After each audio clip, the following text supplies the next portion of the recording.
ಇವನ್ ನೋಡಕ್ ಮಾತ್ರ ಹಿಂಗ್ ಕಾಣ್ತಾನ್ ಗುರು. ಡೇ 85. ಇವತ್ ಬೆಳಗ್ಗೆ ಕಾಫಿನೂ ಕುಡಿಲಿಲ್ಲ, ಜಿಮ್ಗೂ ಹೋಗ್ಲಿಲ್ಲ.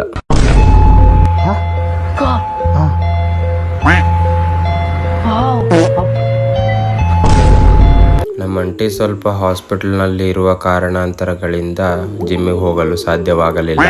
ಜಿಮ್ಮಿಗೆ ಹೋಗಕ್ಕೆ ಯಾಕಾಗ್ಲಿಲ್ಲ ಅಂತ ಹೇಳಿದ್ರೆ ರಾತ್ರಿ ಅಲ್ಲಿಂದ ಬರೋದು 11 o'clock ಸಮಥಿಂಗ್ ಆತ. ಸೊ ಆ ಟೈಮ್ ಒಳಗೆ ಬಂದ ಮತ್ತೆ ಮಲಕ್ಕೊಂದ ಬೆಳಗ್ಗೆ ಬೇಗ ಇದ್ದ ಜಿಮ್ಮಿಗೆ ಹೋದ್ರೆ ಬಾಡಿಗೆ ರೆಸ್ಟ್ ಆಗಂಗಿಲ್ಲ ಅಂತ ಹೇಳಿ ಜಿಮ್ಮಿಗೆ ಹೋಗ್ಲಿಲ್ಲ. ಇವತ್ತೊಂದಿನ ರೆಸ್ಟ್ ಮಾಡಿದೆ. ಅಂಡ್ ನಂದೆಲ್ಲ ಆಫೀಸ್ ವರ್ಕ್ ಮುಗಿಸ್ಕೊಂಡ ಬರಬೇಕಾದ್ರೆ ಚಿಕನ್ ಕಲೆಕ್ಟ್ ಮಾಡ್ಕೊಂಡ ಮತ್ತೆ ನಾ ನೈಟ್ ಹಾಸ್ಪಿಟಲಿಗೆ ಹೋದೆ. ಅಲ್ಲ ಹಾಸ್ಪಿಟಲ್ ವರ್ಕ್ ಎಲ್ಲ ಮುಗಿಸ್ಕೊಂಡ್ ಮತ್ ನೈಟ್ ಮನೆಗ್ ಬಂದ್ವಿ. ಇವ್ನ್ ನೋಡಕ್ ಹಿಂಗ್ ಕಾಣಿಸ್ತಾನಲ್ಲ ಗುರು, ಪಕ್ಕಾ 420 ನನ್ ಮಗ ಇದಾನ್ ಗುರು. ನೀವ್ ಹೇಳಿದ್ರೆ ನಂಬಲ್ಲ, ನೀವೇ ನೋಡಿ ಅವ್ನು ಯಾವ ತರ ಗಲಾಟೆ ಮಾಡ್ತಾನೆ, ಯಾವ ತರ ಒಂದು ಕ್ರಿಮಿನಲ್ ಮೈಂಡೆಡ್ ಇದಾನಂದ್ರೆ ನೀವೇ ನೋಡಿ ತೋರಿಸ್ತೀನಿ.